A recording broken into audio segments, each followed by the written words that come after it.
नमस्कार, मेरा नाम है विमल और मैं एक फाइनेंस प्रोफेशनल हूँ। आज की वीडियो काफ़ी ज़्यादा इंपॉर्टेंट होने वाली है क्योंकि आज की इस वीडियो में मैं आपको बताने वाला हूँ टैक्स सेविंग म्यूचुअल फंड के बारे में सब कुछ। म्यूचुअल फंड में इन्वेस्टमेंट्स करने के लिए बहुत सारी म्यूचुअल फंड्स की स्कीम्स होती हैं, लेकिन यहाँ पर ज़्यादातर लोग इन्वेस्टमेंट्स करते हैं टैक्स सेविंग म्यूचुअल फंड में। तो आज के इस इंपॉर्टेंट वीडियो में मैं आपको बताने वाला हूँ कि टैक्स सेविंग म्यूचुअल फंड के एडवांटेजेस और डिसएडवांटेजेस क्या क्या होते हैं जिनकी वजह से लोग यहाँ पर सबसे ज़्यादा इन्वेस्ट करते हैं। इसके साथ में वीडियो के एंड में आपके लिए है एक बोनस टिप। इस वीडियो के एंड में मैं आपको बताने वाला हूँ 5 टैक्स सेविंग म्यूचुअल फंड जहाँ पर इन्वेस्टमेंट्स करके आप अपनी रिटर्न को डबल कर सकते हो, और ये मेरी टीम ने रिसर्च किए हैं। इन म्यूचुअल फंड को सिलेक्ट करने में हम लोगों ने काफ़ी ज़्यादा इन डेप्थ रिसर्च की है और काफ़ी ज़्यादा मेहनत की है। तो इस वीडियो को शुरू से लेकर एंड तक देखना और एंड की चीज़ों को मिस मत करना। हमेशा की तरह इस वीडियो को शुरू करने से पहले इस वीडियो को कर देना लाइक, शेयर, और अगर आप चैनल पर नए हो तो आपको क्या करना है आपको पता है, आपको करना है चैनल को सब्सक्राइब। इससे पहले मैंने म्यूचुअल फंड्स पर काफ़ी सारी वीडियोस बनाए हैं, उसमें एक्सप्लेन किया है कि म्यूचुअल फंड्स की स्कीम आखिर कैसे काम करती है, कितने टाइप के म्यूचुअल फंड्स होते हैं जहाँ पे हमें इन्वेस्टमेंट्स करना चाहिए, और इसके साथ साथ मैंने ये भी बताया है कि कौन से म्यूचुअल फंड से दूर रहना चाहिए। म्यूचुअल फंड के बारे में इन डेप्थ समझने के लिए इन वीडियो को आप जरूर देखना। मैं लिंक जो है वो डिस्क्रिप्शन में दे दूंगा, इसके साथ साथ आई बटन पर भी क्लिक करके आप देख सकते हैं। अब मैं आता हूँ मेन पॉइंट पर कि आखिर लोग इन्वेस्टमेंट्स क्यों करते हैं टैक्स सेविंग म्यूचुअल फंड्स में। आखिर ये टैक्स सेविंग म्यूचुअल फंड्स हैं क्या। जैसे कि हम लोगों को म्यूचुअल फंड्स के बारे में तो पता ही है कि म्यूचुअल फंड्स क्या होते हैं। टैक्स सेविंग म्यूचुअल फंड भी एक टाइप का म्यूचुअल फंड है जहां पर अप टू 80% की इन्वेस्टमेंट जो है वो सिर्फ और सिर्फ इक्विटीज में की जाती है। इसके बाद जो 20 या 25% के आसपास का जो अमाउंट बचता है इसको इन्वेस्टमेंट्स करते हैं डेट इंस्ट्रूमेंट्स में। डेट इंस्ट्रूमेंट्स हो सकते हैं गवर्नमेंट की सिक्योरिटीज, गवर्नमेंट के बॉन्ड, या शायद किसी तरीके की स्कीम हो सकती है एनपीएस, अटल पेंशन योजना, या जिस तरीके की स्कीम्स पर फिक्स रिटर्न मिलते हैं वहां पर ये इन्वेस्टमेंट्स करते हैं। इसके अलावा काफी बार इस स्कीम में क्या होता है कि ये लोग रखते हैं कैश रिजर्व। इसके अलावा टैक्स सेविंग म्यूचुअल फंड्स को कहते हैं ELSS, equity linked saving schemes. Hope करता हूं कि अभी तक मैंने जो कुछ भी आपको इस स्कीम के बारे में बताया है वो समझ में आया होगा। आगे की इस वीडियो में मैं आपको एडवांटेजेस और डिसएडवांटेजेस बताऊंगा। मैं आपको इस म्यूचुअल फंड के एडवांटेजेस और डिसएडवांटेजेस के बारे में बताऊं इससे पहले हमें यह समझना काफी ज्यादा जरूरी है कि लोग आखिर टैक्स सेविंग म्यूचुअल फंड में इन्वेस्टमेंट्स करते क्यों हैं। जब कभी भी हम लोग किसी भी इन्वेस्टिंग ऑप्शन में इन्वेस्टमेंट्स करते हैं तो इन्वेस्टमेंट्स के यहाँ पर 2 पैरामीटर्स होते हैं।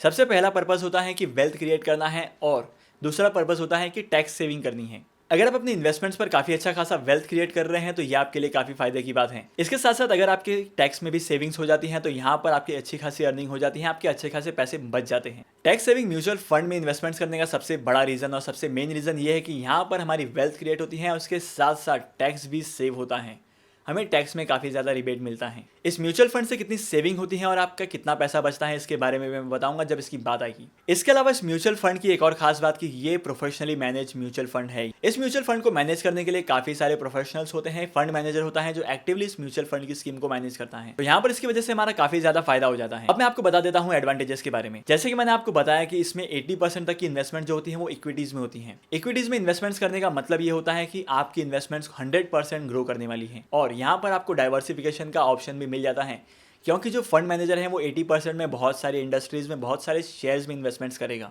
इसके अलावा जितनी ज्यादा इन्वेस्टमेंट्स इक्विटीज में होती हैं उतना ज्यादा रिटर्न हमें मिलता है, तो यहाँ पर हमें डाइवर्सिफिकेशन का फायदा भी मिल जाता है क्योंकि जब कभी भी फंड मैनेजर इन्वेस्टमेंट्स करेगा वो सिर्फ एक स्टॉक में इन्वेस्टमेंट्स नहीं करेगा या सिर्फ एक इंडस्ट्री में इन्वेस्टमेंट्स नहीं करेगा। यहाँ पर इसका एक और बेनिफिट है इसका टाइम पीरियड। जब कभी भी हम लोग म्यूचुअल फंड में इन्वेस्टमेंट्स करते हैं तो हर एक म्यूचुअल फंड में एक लॉक इन पीरियड होता है।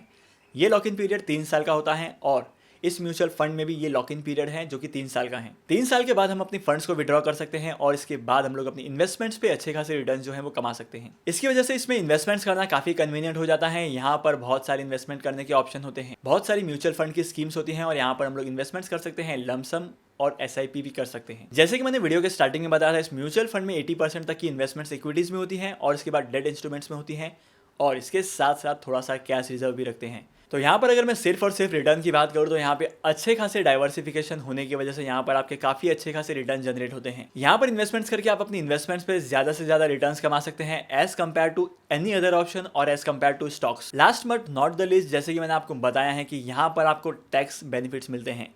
अगर आप यहाँ पर इन्वेस्टमेंट्स करते हैं तो आपको टैक्स बेनिफिट्स मिल सकते हैं up to 1,50,000 under section 80C of income tax. ये तो हो गई कुछ एडवांटेजेस। अब हम बात करते हैं इस म्यूचुअल फंड के लिमिटेशंस के बारे में। आखिर इस म्यूचुअल फंड में ऐसे क्या लिमिटेशंस हैं जिसकी वजह से लोग सोचते हैं, 2 बार सोचते हैं इन्वेस्टमेंट्स करने के लिए। जैसे कि मैंने एडवांटेजेस के पॉइंट्स में मैंने बताया है कि यहाँ पर रिटर्न जो है वो सबसे ज़्यादा है।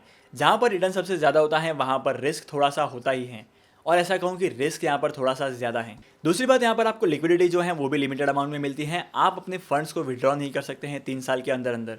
अगर आपको रिक्वायरमेंट पड़ती है 3 साल से पहले तो आप इस म्यूचुअल फंड से विड्रॉ नहीं कर पाएंगे, और अगर आप विड्रॉ करते हैं तो यहाँ पर आपके सबसे ज़्यादा चार्जेस लगेंगे। यहाँ पर तीसरा और मेजर इंपॉर्टेंट लिमिटेशन है टैक्स का। जैसे कि मैंने टैक्स बेनिफिट को डिस्कस करते टाइम आपको बताया है कि यहाँ पर आपको 1,50,000 तक का टैक्स रिबेट मिलेगा, लेकिन यहाँ पर भी एक लिमिटेशन है। अगर आप इन्वेस्टमेंट्स करते हैं सबसे ज़्यादा, अगर आप 15, 20, 25 लाख की भी इन्वेस्टमेंट्स करते हैं इस म्यूचुअल फंड में, तो यहाँ पर आपको ज़्यादा फायदा नहीं होने वाला है। यहाँ पर मैक्सिमम लिमिट जो है वो 1,50,000 की है, आपको 1,50,000 तक का ही टैक्स में कंसेशन मिलेगा। तो यहाँ पर ये एक जो है वो छोटी सी लिमिटेशन बन जाती है। और इसके साथ साथ जैसे कि मैंने आपको वीडियो के स्टार्टिंग में बताया है कि ये म्यूचुअल फंड जो हैं ये एक्टिवली मैनेज म्यूचुअल फंड है, और जितने भी एक्टिवली मैनेज म्यूचुअल फंड्स होते हैं उसका एक्सपेंस रेशियो जो होता है वो ज़्यादा होता है।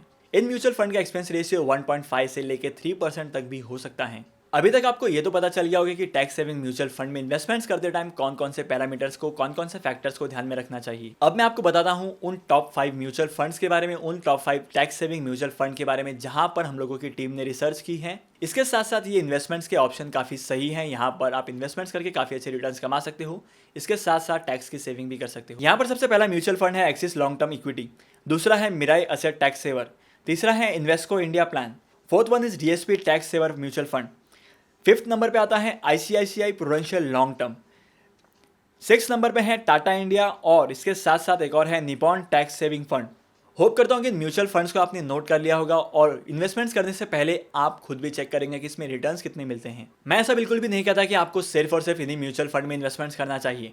हमारी टीम ने रिसर्च करके इन म्यूचुअल फंड को फाइंड आउट किया है, उनके खुद के पैरामीटर्स है, हमारे खुद के पैरामीटर्स है। तो आप अपने पैरामीटर्स के हिसाब से, आप अपनी रिसर्च के हिसाब से किसी भी म्यूचुअल फंड में इन्वेस्टमेंट्स कर सकते हैं। आई एम 100% श्योर कि आपको आज की वीडियो से ये समझ में आ गया होगा कि टैक्स सेविंग म्यूचुअल फंड में या ईएलएसएस की स्कीम में लोग इन्वेस्टमेंट्स करते क्यों हैं और क्यों इन्वेस्टमेंट्स करनी चाहिए। इसके साथ साथ आपको ये भी पता चल गया होगा कि वो कौन से टॉप म्यूचुअल फंड है जिसमें आपको इन्वेस्टमेंट ज़रूर करना चाहिए।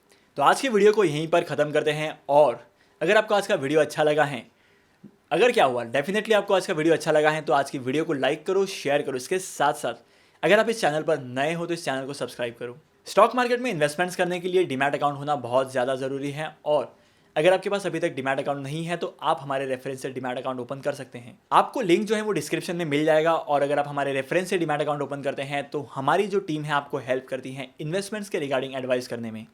हमारी टीम आपको सिखाती है कि कैसे इन्वेस्टमेंट्स करनी चाहिए और किस तरीके से इन्वेस्टमेंट्स करके आप अच्छे खासे रिटर्न जनरेट कर सकते हो। तो डीमैट अकाउंट ओपन करने से पहले हम लोगों को रेफर करना मत भूलना, और इसके साथ साथ मैं आपको मिलूंगा अगली वीडियो में नए टॉपिक के साथ। तब तक के लिए signing off, tata bye bye, happy investing.